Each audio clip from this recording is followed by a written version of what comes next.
This week on Writers, Inc. I think banter is really important. It's like there has to be good conversation in a relationship. I think for it to be a realistic bond that's going to last beyond the attraction. I think when I read characters who are like really good at talking to each other or like really good at finishing each other's sentences or kind of like predicting each other, it makes me go, this is like a relationship that's going to last beyond the end of this book. And because they entertain each other, they genuinely like each other, they make each other laugh. And so when the banter is working really well with characters, I feel so good about the book. J.K. Rowling was nearly homeless when she wrote the first Harry Potter book. Stephen King penned Carrie on a small desk wedged between a washer and dryer. James Patterson worked in advertising and famously crafted the Toys R Us theme song long before becoming an author. Join New York Times bestseller J.D. Barker and a panel of industry powerhouses as they pull back the curtain on some of the world's most prolific authors. Where did they start? What is their process? The biggest names in publishing all have origin stories, all have tips and secrets. What does it take to consistently top the bestseller lists and become a household name? Get your notepad out, school's in session. This is Writers, Inc. Hi, it's Christine Daigle. Kevin Tomlinson. And JD Barker. Welcome to Writers, Inc. So we are literally throwing this episode together on the fly. I probably sound terrible because I'm at Thriller Fest right now. I didn't bring my microphone. I didn't bring my headphones. I'm terrible at podcasting remotely. This is what my wife would call catch as catch can.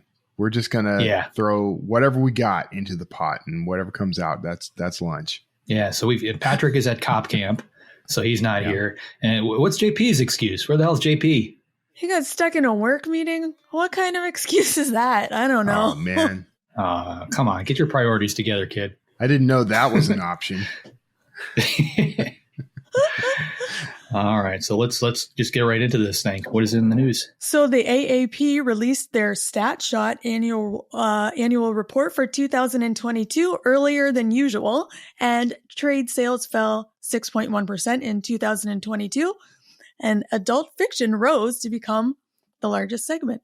So I don't know if you guys have any thoughts on that. Yeah, being at Thriller Fest, like I taught a class yesterday. Today I've got a Craft Fest class that I taught, and I was just on a couple of panels, and like my head is exploding with all this new information about stuff like this. And, AI is just all over the place. Like I just saw a talk with one of the guys from Audible, basically explaining how, AI, narrators, how that's coming into play. And, so this whole, I've been to a bunch of Thriller Fest, I've been to a bunch of conferences, more or less they're the same sort of thing, kind of rinse and repeat. This year feels very different across the board with all this kind of stuff. And, even the things we're seeing in the news, there's obviously a big shakeup going on, and I don't know where anything's going to land. Sales numbers that we see today, it's going to be very different, I think, a year from now. Yeah, I think you're right. And it was like just after I saw this article, I saw in The Guardian, Bloomsbury was saying that their sales are up, that books are a great cheap form of entertainment, and their children's books are up 17%. So we'll have to see. Yeah, things are changing every day. I think that's for sure. I got another article here that ran on the 28th. It says that independent bookstores or independent book selling expanded again in 2022 with new and diverse stores opening nationwide. And there was a special emphasis on the diversity angle of that. There's people of color and more women bookstore owners, just an expansion of that, not just in the United States, but also in Canada. So that's kind of heartening to hear, that there's at least that much support. Yeah, for sure. And and the writer strike is still going on. So we're still following that. It looks like it's going to be a long one. A lot of it's due to the rising of streaming services. So I know they've been asking, like, if you cannot watch your streaming services for a little bit, that would be very helpful to them. So there you have that. Okay. Yeah, there's a lot of that kind of stuff going on. Yeah, like people that aren't really, writers in that industry, they're being asked to do a lot of things. I know a lot of production companies right now, they're not reading scripts. They're not looking at anything. They're not necessarily part of the guild, but, they're just trying to be supportive. People at audiobook narrators, a lot of them aren't recording right now. Like there's just a lot of that kind of thing going on. I don't know how long people are going to be able to keep that up. Obviously the strikers, you're going to have to go the long haul. I think a lot of these companies are trying to show support, will do what they can. But this strike just feels like it's going to be around for a while, like 3 to 6 months, I think. And a lot of these ancillary companies, people that are on the fringe, I just don't see them being able to keep that up for this entire time frame. Yeah. Yeah. That is the thing I think that people don't necessarily consider, is that there are more people dependent on this stuff for their livelihood than just the writers or even the actors or above the line people. There's a whole group of people below that line that, they're going to suffer financially the longer this goes on. So that's what makes these things very complicated. It's not as clear cut as what it sometimes seems when you see a quick blurb about it on the evening news. Yeah, absolutely. Yeah. And that's really everything in the news. Everything is depressing or not, depending on the day. So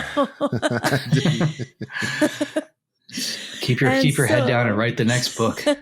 That's it. That's the best advice. That is the best advice. This episode is brought to you by AutoCrit. One of the most value-packed memberships for any author, AutoCrit brings you an amazing suite of tools that make it a breeze to plan, write, and edit your books all in one place. AutoCrit takes you far above standard grammar checking or cookie cutter guidance. Instead, it's like having an experienced editor in your genre watching over your shoulder to help you deliver great writing that keeps your audience trapped in the story. You can even compare your writing style to more than 100 best-selling authors right down to the word level, so you can see what the best in the business do to keep their storytelling clean, clear, and crisp. Listeners of the Writers Inc. podcast can now take advantage of lifetime membership for one single fee. That's right, no renewal fees. Hi, this is JD Barker. I've used AutoCrit for years, and not only has it improved my writing, but it's been a crucial tool with aspiring authors that I've mentored. Whether you're a seasoned pro or just beginning, it'll help you find your weak spots and weed them out. Give it a shot with your latest project. Trust me, your editor will thank you. Head to autocrit.com/JD to get your lifetime membership. Big thanks to AutoCrit for sponsoring the show. And with that, JD, who's up this week? This week, we've got Tessa Bailey. She's a #1 New York Times bestselling romance author. Entertainment Weekly called her the Michelangelo of dirty talk. Her latest novel is called Unfortunately Yours and releases June 6th. So here she is, Tessa Bailey. So you have a new book out, Unfortunately Yours, which is a romance between a down-on-her-luck winery heiress and a fish-out-of-water Navy SEAL who's trying his best to run a winery. Do you want to tell us a little bit about the book?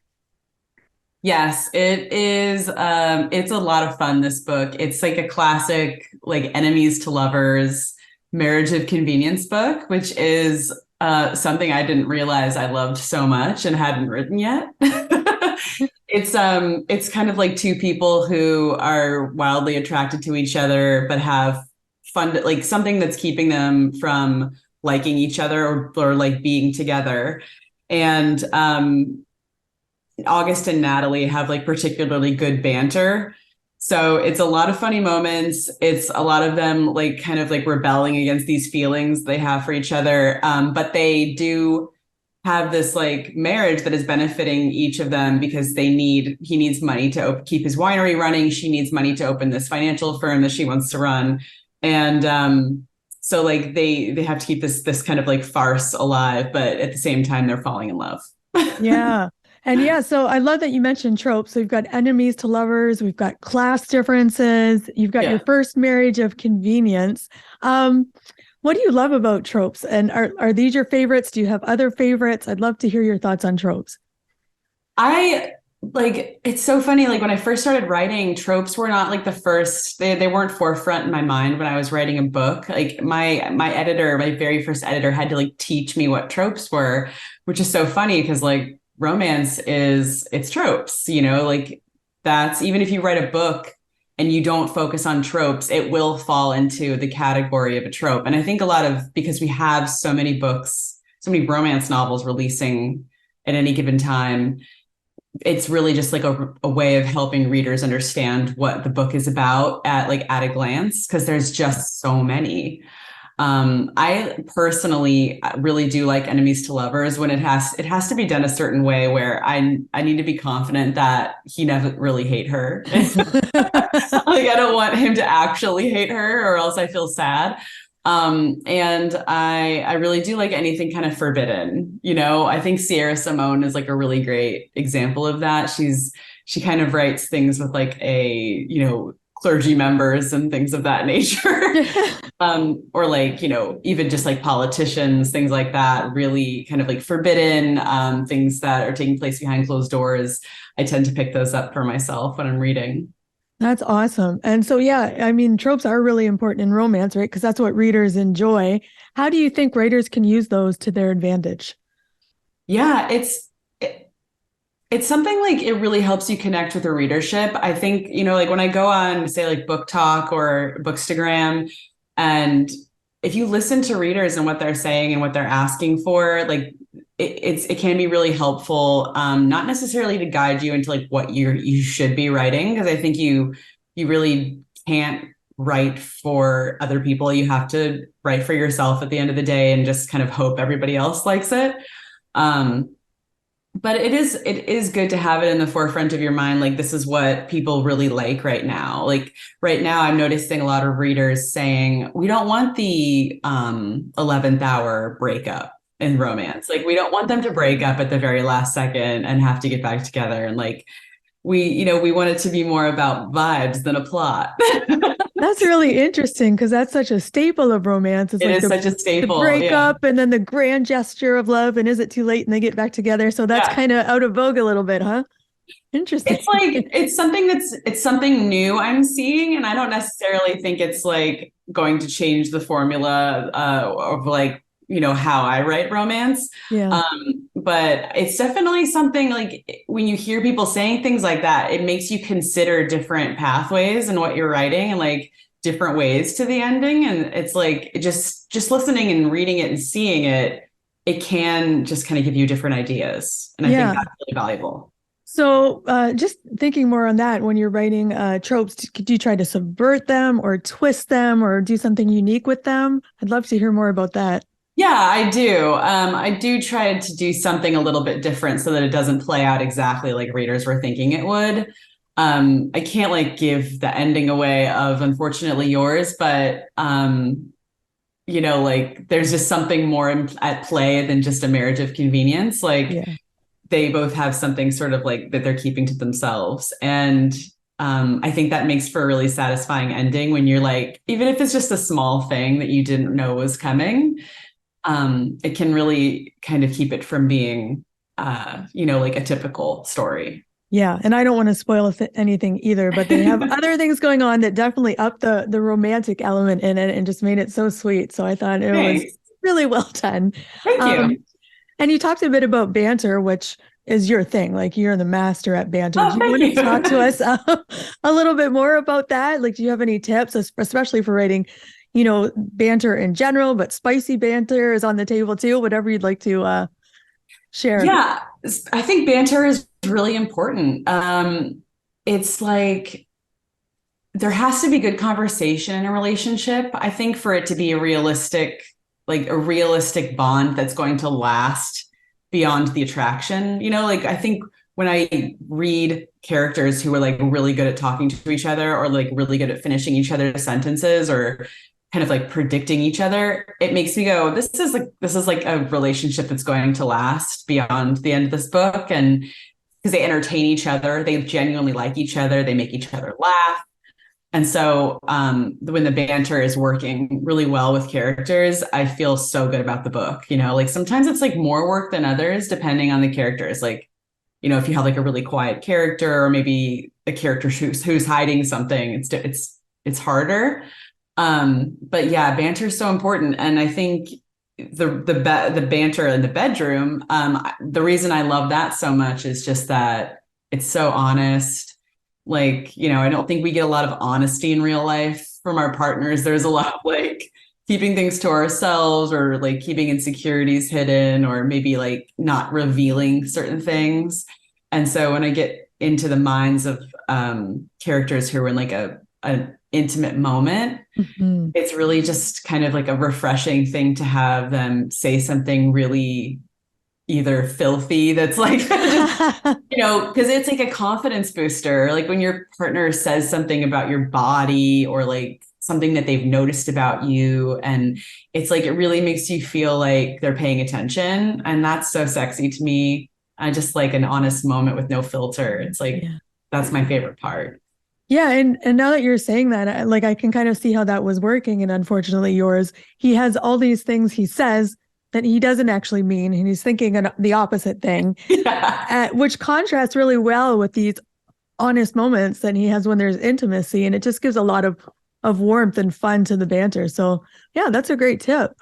I think I love if the romantic plot can move forward in those scenes, so it's not just like and then they do it, and then they're still fighting when it's over. And it's like I really like it to be like, oh, something got revealed here, and now things are different going forward, and like there's vulnerability now that's been put out there, or like something was said that was unexpected, and now like they're looking at each other differently. I really love that to have some sort of bearing on the plot if I can. Yeah. And you said that you love writing stubborn blue-collar men. What appeals about that to you? What do you love about it? I really like a romance where the like things can't be solved by like the man just like buying or fixing it with money. Yeah. I just really like, I really like a book where there's kind of like a realistic problem that we like. I mean, I don't want too realistic of a problem because it's escapism that we're writing, but I do want it to be like real life problems that maybe the reader can relate to, that can't just be solved by like a writing of a check, or like he's a billionaire, so it's fine. And like it's fine because he said it's fine. And I just really, there's something that is very attractive to me about men who like work with their hands and like, sweat at their jobs, and, like maybe come home smelling like fish and have to take a shower or like, smell like sawdust. It's just really attractive that it's like capability porn is what I call it. Yeah. There's something that's like so hot about like a person who can solve a problem like with ingenuity and know-how and knowledge, rather just as opposed to like having someone else do it. Yeah, and that makes a lot of sense because I think I've heard it called competency porn too, right? You're attracted to someone who's competent, and it's like I think it was Brandon Sanderson that said there's a mixture of likability, competence, and I forget what the third one is, like to get a character people that connect with. So that makes a lot of sense to me. Yeah. So yeah. Physical, visceral, competent, all sexy for romance, right? So yeah, that's awesome. I agree. I want to ask a little bit more about Natalie. So Natalie was a side character from the previous book. And did you plan to tell her and August's story from the very beginning as you were writing book one, or how did that come about? I definitely planned to tell Natalie's story. Going into the first book, I didn't necessarily have her counterpart like picked out and ready to go. And then there was a scene, I think it's like the scene in the previous book where they're at like a wine convention, like kind of festival. And I was like, suddenly there's this like former Navy SEAL turned winemaker. And I don't know what I saw that day or ate that day that like inspired me to put him there. But it was like the second they were on the page together, I just knew like it was going to be him. And I think in the beginning I was planning on having her character, his character be introduced in the second book, whoever he was going to be. But it just worked out that there was this opportune moment to kind of bring him in and have him like display charming, like kind of a charming personality, a protective personality, just like really quickly, and kind of like pique a reader's interest, I think, in like what their book is going to be about. I love that. That's so fun. So he just kind of appeared and stole the show as a side character. And he did. My side characters tend to do that. It's kind of annoying, actually. It's like, okay, focus on the book you're writing, Yeah, that's great. And you've been doing this about 10 years now, right? Is that about right? About 10 years? 10 years, 10 years, it was 10 years in February. Oh, wow. And Yeah. you've written a lot of books. Yeah, I think it's like 56 or 57 at this point. I've been saying 50 for like 2 years. So I decided to like, someone recently put together like a Tessa Bailey guide. Oh, wow.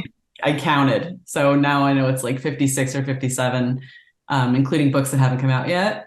Okay. Yeah, it's been a long 10 years, but I love this job. It's the best job. Oh, yeah, it is a great job. And I'm just curious if you have any like secrets or tips for, having a long and rewarding career as an author. I think at different points, different advice would have been pertinent. Like I think in the beginning, you're really heavily dependent on whoever you wind up with first and how they nurture you. And I think I'm very sort of like a confident person. And so I was told in the beginning sort of like that I was kind of made to feel like I had one really good book and it wasn't going to happen again, I guess, sort of thing. And thankfully I was able to kind of like talk myself up and out of that.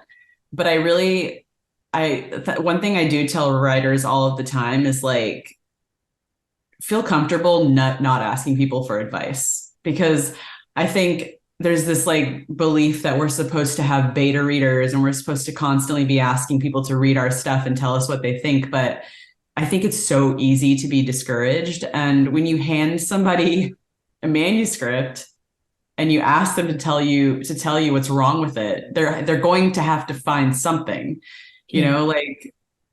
So if you're going to do that, I would recommend asking them what's right about it rather than what's wrong with it. And like if you have a hard time taking criticism, don't ask for it. Like really just try to believe in your own writing and believe in yourself. That's kind of my advice, because I've never done beta reading. I've never asked for advice on anything. I've just really kind of stayed true to what I like and believed in it. And that's really served me well. Yeah, I think that's good advice. I think there are more authors than people think that don't use beta readers. So I think it's good to know, like, you don't have to do that. You can trust yourself. Yeah. Yeah. So you do put out a lot of books though, like 5+ a year. So I'm just curious, like, what does a typical workday look like for you? So I wake up at 4:30, 5:00, and I work until I hit 3,000 words. Okay. That's what I do. And that's Monday through Friday. So I have like a bare minimum of 15,000 words a week. And it's like, truthfully, it's a compulsion for me writing. I don't have to bully myself into it. I want to do it. Like I enjoy it. It's my escape. And I mean, it is a struggle to do 3,000 words every single day. But once I do it, it's like I can relax. I feel like, okay, I've moved the bar forward. I've made some progress on this. So yeah, it's a typical day for me is really being done with work around 9:30 in the morning, which is weird, but I can't concentrate the rest of the day. It's like social media and there's like people in the house and it's like the world is awake at that point. Yeah. Now I'm distracted. So the morning hour is really easier for me to write in. That's awesome. So you're putting in maybe like 4 or 5 hours and then you're done and the rest of the day is yours. And that's great. Yeah, I love and working in the morning, and then that's a great way to go about it. And then I want to talk a little bit about marketing, because we do get that, sucked into that in the afternoon, all the social media and the marketing. But you had something just kind of magical happen with It Happened One Summer. So book talk plus a Schitt's Creek comparison kind of blew that one up. Yeah. So I'm just curious, like taking out the element of luck, is there anything from that experience that you took away that you've applied to your marketing? I don't know. I think I probably never would have gotten onto Book Talk myself had that book not had success on there. I wouldn't have gone really exploring as much as I did. I don't know. But like once I got on there and I started like kind of entrenching myself in that community, I sort of like decided I wasn't really gonna market on there. I was just gonna be myself. And it's been a really good way to like connect with readers. I don't necessarily feel like I'm going on there to hawk books. And not that there's anything wrong with that, if that's what you're doing.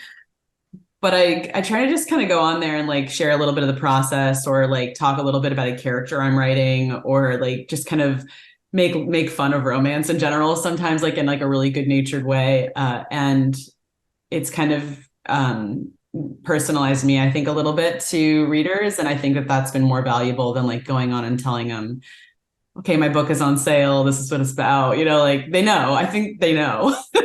Yeah. So I don't have to like reiterate it constantly.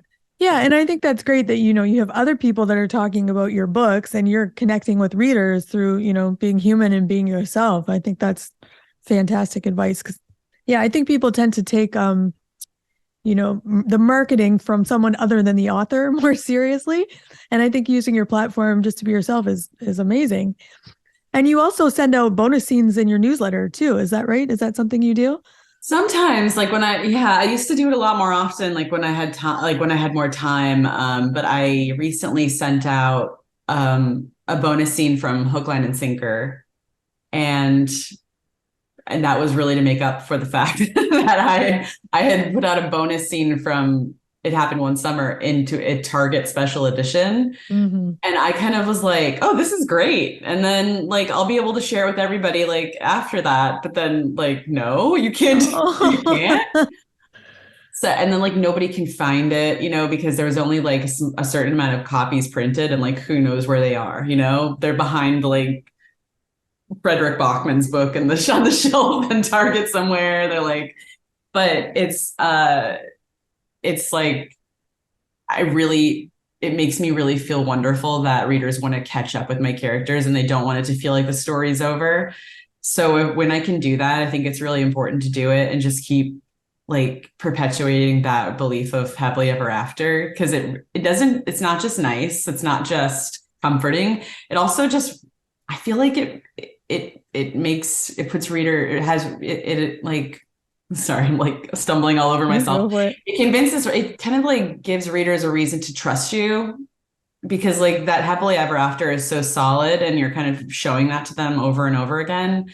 That I know I love when writers put out bonus scenes. And so I know how it makes me feel, and makes me feel like, oh God, that really was a solid relationship. And I did invest my trust and my time, and it was worth it. And like, so I think it's a good thing to do if you can, a bonus scene for a while. Yeah, and I love that. I love that you continue to show the strong relationship. Do you always do happily ever afters, or do you do the happily for now camp, or what are your thoughts on that?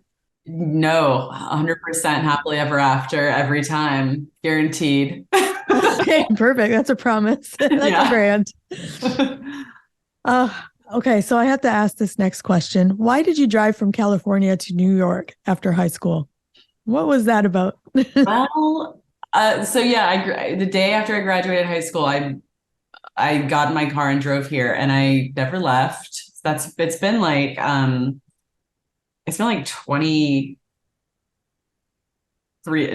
years now, actually, since I did that. So I've actually been here longer than I was in California.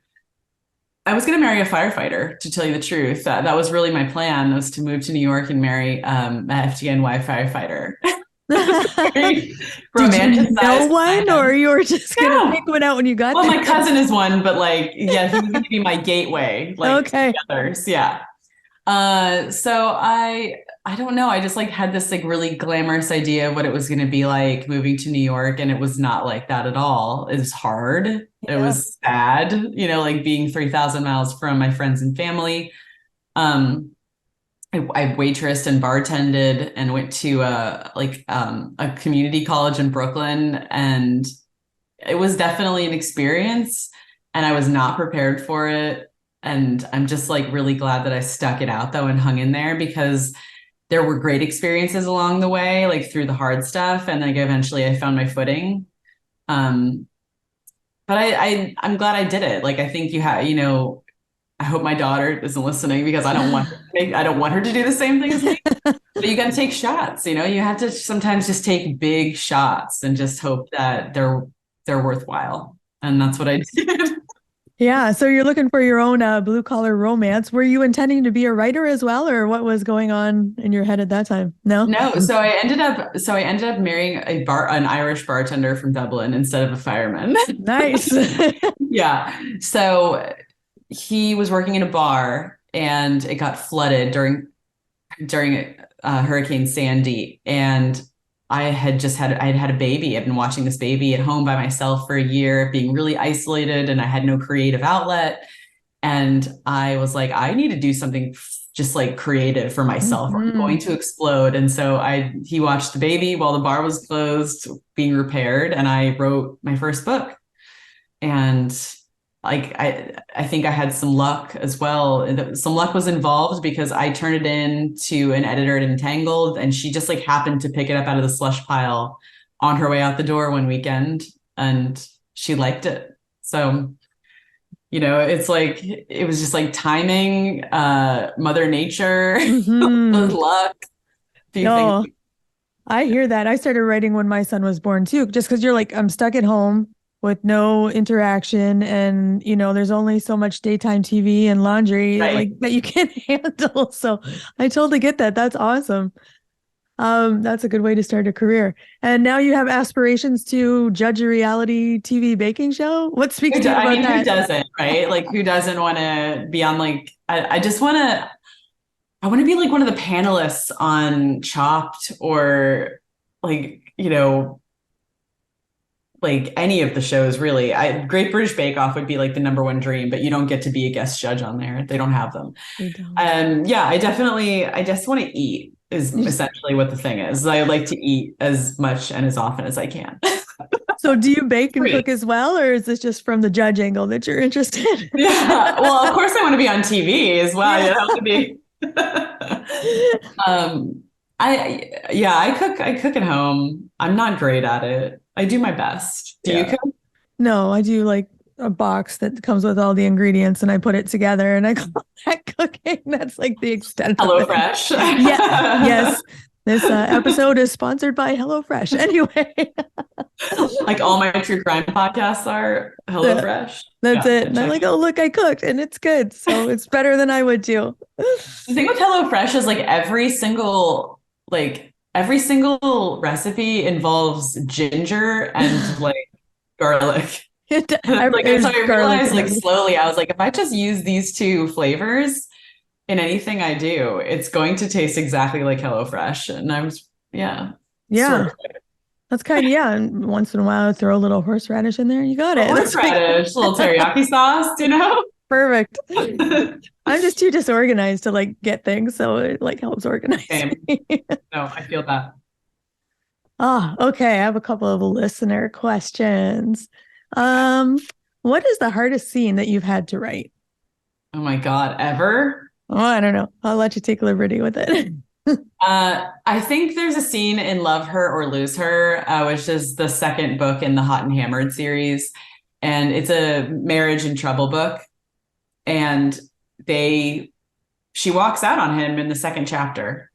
And it's like a really emotional scene, because she's kind of like, I think as a married person, I really related to like the buildup of emotions that she was having in the prior scene of like, I'm not happy. Oh my God. And like my husband, I don't even know him anymore. And I'm going home to like a quiet house and I hate it. And I hate my job. And like, I really related to like what she was going through. And also I just admired the courage it took her to walk in, not be swayed, and leave. And also I felt so badly for him because I knew at that point, even though the readers didn't, that he was devastatingly in love with her and just didn't have the skills to communicate it. So that book is a lot about love languages and like how everybody communicates love differently and receives love differently. And it taught me a lot about myself and my own marriage and my husband and things like that. That was like a really therapeutic book to write, as well as like a fun, sexy book. But yeah, that scene, I think, where she leaves him is probably the hardest one I've written.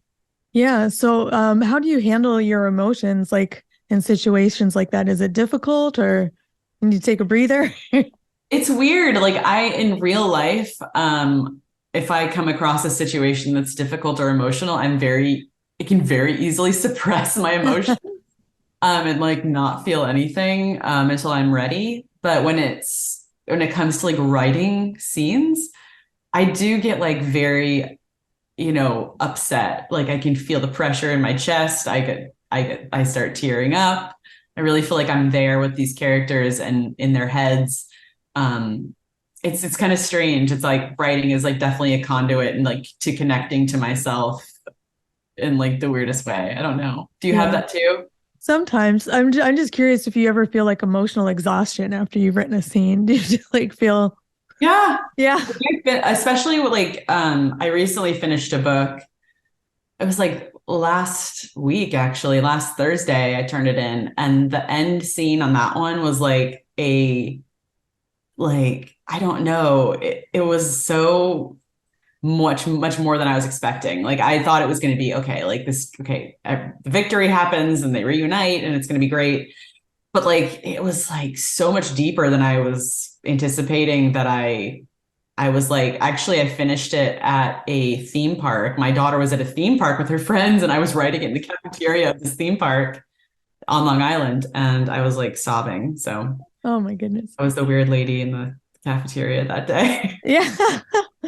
But yeah, that's so important. That's how you get emotions into a book, right? Is connecting with them and yourself. That's great. One more listener question. Which one of your characters are you the most similar to?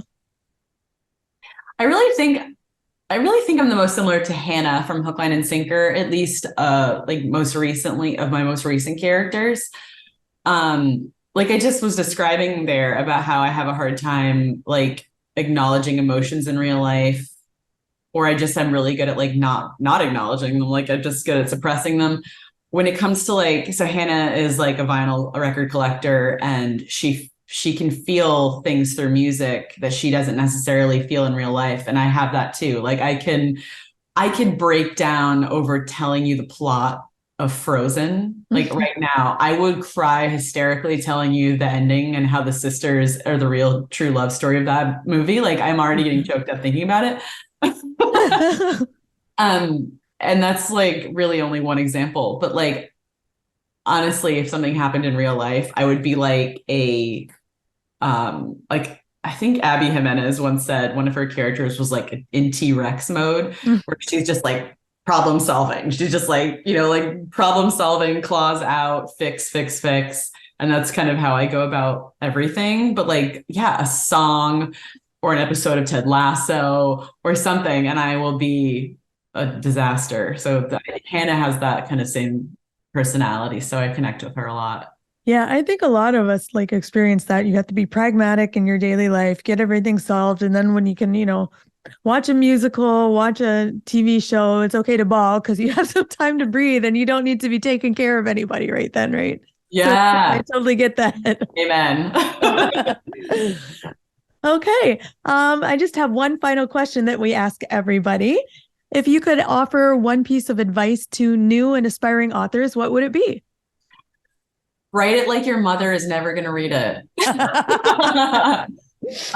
You're your own person. You're not a son or daughter or however you identify. You are your own person, and you don't have to write everything through this lens of, oh God, what if someone I know is going to read it?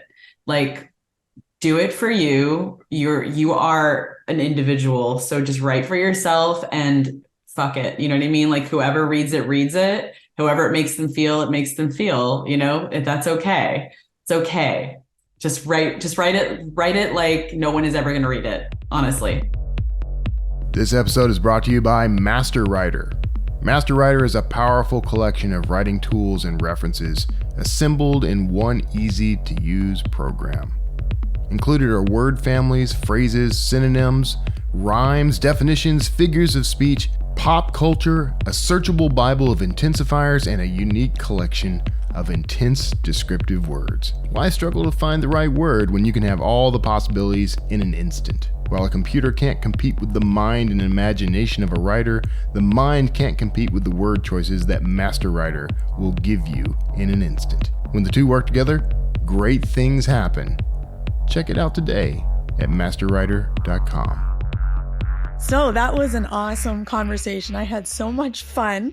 And I just want to know, what's the most taboo thing that you've ever written? You ever done any politician romances? Anything like that? Forget the male-female thing, a Republican and a Democrat. Oh, man. Star-crossed love. Star-crossed love for sure. In Forsaken, I had a couple of sex scenes. I've ghostwritten a ton of that kind of stuff before. That was the first time I ever did it in one of my own books. For the most part, the books that I've had in between then and now, I've kind of steered clear of that, kind of kept it behind a closed door. I've got a couple pretty risky scenes in the new book, though, behind a closed door. Including a rape scene, which I think we've talked about on the air before. So I'm curious, what editors are going to say when it finally lands on their desk. There's a movie in the works. I don't know how they're going to portray it. It is funny in talking to people, like the differences, in the book, we're in the character's head, we're in the wife's head as this rape scene is taking place. So it's a very, emotional moment. People that have read it so far, it's one of those places where, some people close the book or they end up leaving thinking about it for a little bit. Because you're in that character's head, you're experiencing it. When I talk to the film and TV people that are working on it on the other side, the way they approach that is just so different because they have to basically do that with camera. And so they have to show that emotion somehow just through the scene itself. So it's interesting hearing that side of it. This is probably the most risque book that I think I've ever written. I don't know that I'll write another one. It felt like the time to do it, which is why I went there. Yeah. Kevin, how about you? Nothing. You're like me. I was like, man, I think I could push that some more. Yeah, risque. The closest I've come to risque, I've written things that were slightly political in nature, my politics, and that got a lot of raised eyebrows and negative reviews and comments and things. But I don't do risque. I don't really do that. I'm a clean author. You're a clean author. I was like, man, I could do more taboo. I've just realized, other than having to cut half of my F-bombs, which is always a problem for me. But, yeah, Tessa really is great at writing banter, and she had some pretty great tips for writing banter. What do you think about that? Do you have any tips or tricks that you use to have great, fun conversations between characters? I teach a lot of this stuff. One of the tricks I tend to tell people, and I think we've talked about this before, but I tell students to go to a coffee shop, sit down, eavesdrop on the conversation happening on the table next to them with their laptop open and type it out. For a couple of different reasons. I think it's important that you actually hear real dialogue. I think seeing that real dialogue on the screen and the way the page breaks play out and things like that, I think it's very important to do that. And you can kind of condition your brain to write it, I think, if you do enough of it. Dialogue is so tricky. Obviously every character has to have their own voice. A lot of new writers, that doesn't happen. They all sound like the same voice. You have to keep practicing and working at it. Listening to it out loud is key. Either have your computer read it to you, read it out loud yourself, something, but actually hear what it really sounds like. I think that's important as well. Yeah. Yeah. And I like, highlighting the different dialogues in different highlighter colors too. So you can really see them when they're printed out, and you can read one at a time and make sure that voice is sounding consistent. So Tessa also talked about her characters. I can't remember what she called it, but I call it competency porn, that readers really like a really competent character. And we talked a little bit about Brandon Sanderson's character scales, which I could only remember 2 or 3 of them out of the time, which is likability, competence, and proactivity, and how you play with those scales. What do you think about that? Do you need to have a competent character for readers to connect, or can you play with those scales, or how does that work for you? Oh, geez, that sounds like research. I do my best with that sort of thing. I mean, if I've got somebody who is a computer programmer, I'll research whatever it is they're trying to do. If they, if they're a lion tamer, if they work at the zoo, if they do this or that, I try to research enough to be able to pull off, that and make them sound like they know what they're doing. If that's what you're getting at. I don't think you can flub your way through that kind of stuff unless you're pulling from your own experience, but it's easy enough in today's world to do a Google search or jump on Netflix and watch 40 hours worth of video on pretty much anything. Yeah. And I think, how skilled a character is something that can appeal definitely to a reader for sure. But what about likability? Do you think you have to have a character who's either likable or competent or proactive? Do you need to have like one of those things for readers to connect? We had a conversation yesterday here at Thriller Fest with likability. And I honestly don't think you do. I mean, if you read Caller's Game from me, my lead character is Jordan Briggs. She's basically a female Howard Stern. A lot of people start that book off not liking her at all. They absolutely hate her. But I think she redeems herself as the book goes on. And, that was part of the process. Like I wanted that to happen. I think it is important that at some point people do find the character relatable on some level. You don't have to start off there, but I think you do need to end there. Yeah, for sure. So one of the other tips that Tessa gave was write it like no one is ever going to read it. Curious what your thoughts are on that. With this latest book, I tried not to think of the fact that my mom reads everything that I write, just because of some of the scenes that were in there. For the most part, when I'm writing something by myself, I'm in a locked room. Nobody sees it till I'm done with that first draft, and then it goes to my wife. I've kind of learned to distance myself, I think, from the storytelling process. Like it's all about getting the story out there. There's very little I won't put on paper. My characters will obviously do many things that I would never do in real life. Sometimes they even surprise me, with some of the things that they do in a story. But I think you need to do that. I mean, if you can surprise yourself as an author, you're going to surprise the reader, and then, it plays out well. Yeah. Do you let your mother read your work, or have you in the past? She reads all of them, as far as I know, on her trusty Kindle. But we don't talk about it. At least not those types of scenes, for sure. That would put me in therapy, I think. Yeah, that was one of her advice, was like, just pretend like your mother isn't going to read it. And now I don't even tell my mother what I'm writing. I think I might have mentioned this before, but the first thing I had written that I was trying to publish, it was a horror short story I'd shown to my mother, and she said, "Whatever I did to you, I'm sorry." So that was the last time I've ever asked her to read anything of mine or asked her what she thinks about it. Oh man. At this point, I've got enough books out there where I know my mom read the first couple for sure, because she called and told me about them. Now I don't know if she's even up to date with everything I've got out there, but there's definitely stuff I've written that the idea of her reading it, I don't even want that thought in my head. Yeah, for sure. Yeah. I that's basically me. I write everything for me. Like when people talk about their ideal reader, I'm always envious of JD and everyone else whose wife is waiting anxiously to read their words. I have to pay my wife to read my stuff, and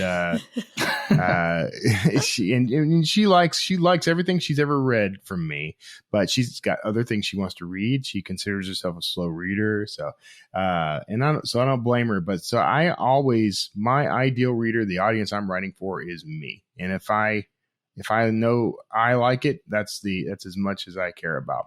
And I figure everyone who's similar to me in taste is going to enjoy it. Yeah, for sure.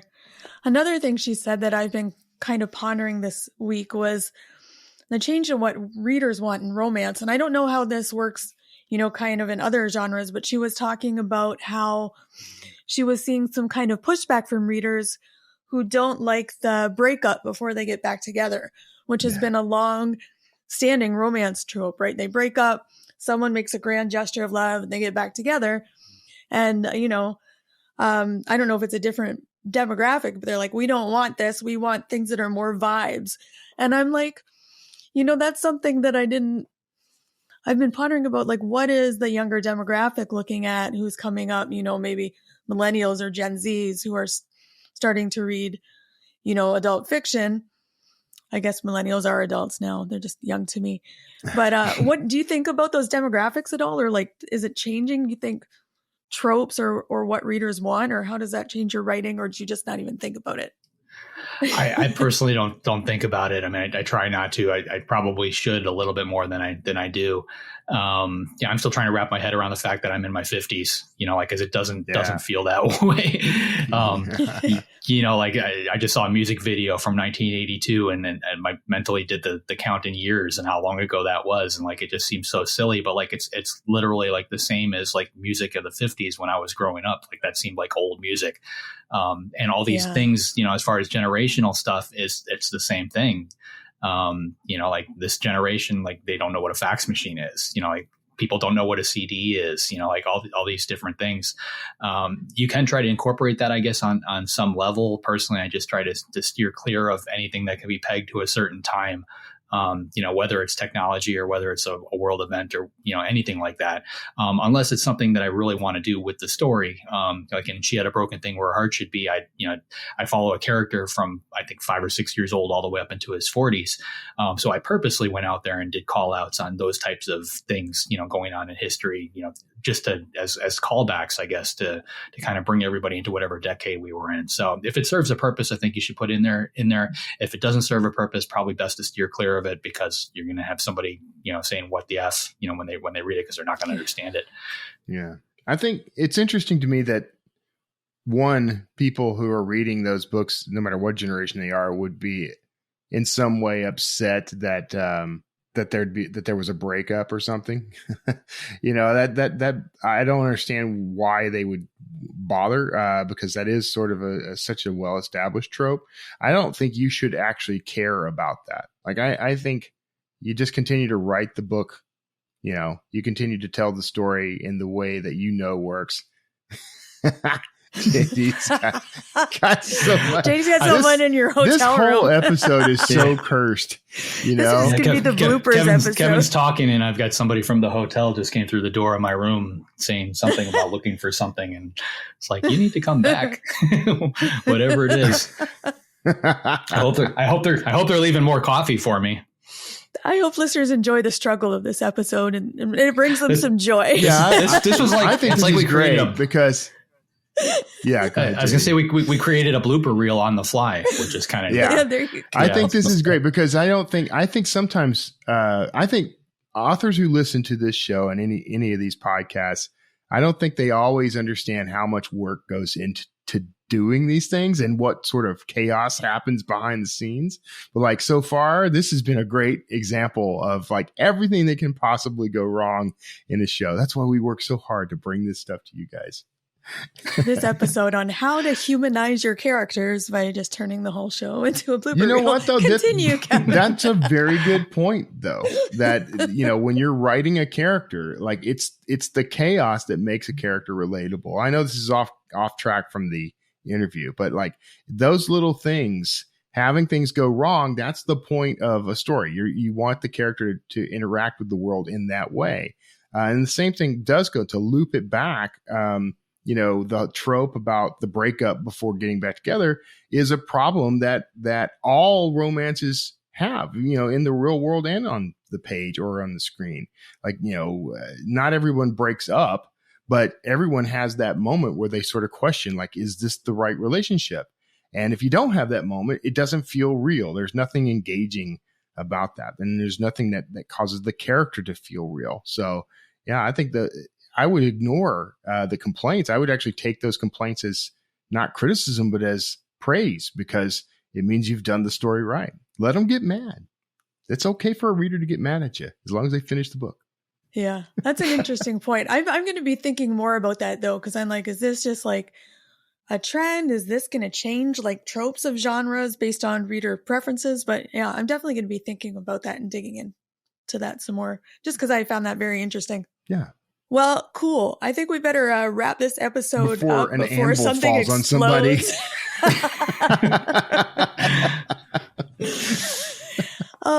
So Kevin, who's up next week? So next week, we're actually chatting with Richard North Patterson. I had the pleasure of chatting with him. I'm a longtime fan of his. He's a long-running, best-selling fiction author and a political commentator, and he'll be chatting with us about his new book, Trial, which is a torn from the headline story of racial tension and political intrigue. So don't miss it. Sounds fantastic. If you'd like to be notified as soon as new episodes publish, make sure you go to writersincpodcast.com and sign up now. We'll see you next episode and have a great week of writing. Thanks for listening to this episode of Writers Inc. Access the show notes and leave a comment at writersincpodcast.com.